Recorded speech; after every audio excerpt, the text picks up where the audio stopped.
যত দ্রুত নির্বাচন দেবেন ততই জাতির জন্য মঙ্গল। কারণ যতই নির্বাচন দেরি হবে ততই বেশি সমস্যাগুলো আরো বাড়বে।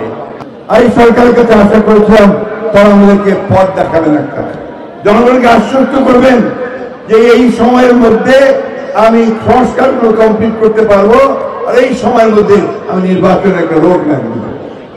আমরা বলেছিলাম সমস্ত দলগুলোকে তারা তাদের কাজ করতে পারবে, এই বিষয়গুলো আমরা নিশ্চিত করতে চাই, গণতন্ত্রকে নিশ্চিত করতে চাই।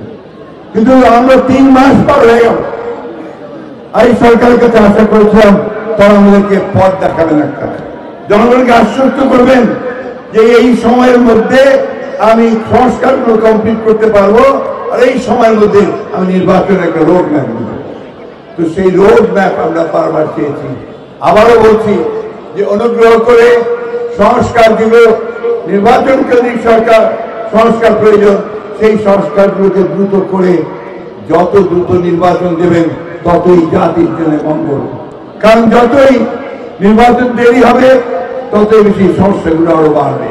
আপনারা দেখেছেন যে ফ্যাসিবাদ ভারত থেকে সুযোগ নিয়ে তারা জনগণকে বিভ্রান্ত করার চেষ্টা করছে।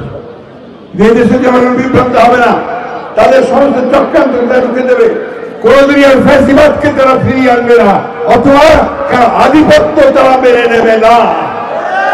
বন্ধুগণ, আমরা স্বাধীনতা প্রিয় মানুষ, আমরা কখনোই কারো আধিপত্য মেনে নেইনি, এখনো মেনে নেব না।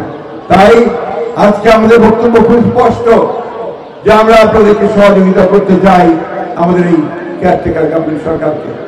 আসুন আপনার রাজনৈতিক দলগুলোর সঙ্গে পরামর্শ করুন, দ্রুততার সঙ্গে কাজগুলো করা যায় সেই বিষয়টা নিয়ে আমাদের কথা বলুন, এবং আমরা আপনাদেরকে যেমন দিয়েছিলাম ঠিক একইভাবে আপনাদেরকে সহযোগিতা নিয়ে আমরা আপনাদের পথকে সহজ করে দেওয়ার চেষ্টা করব।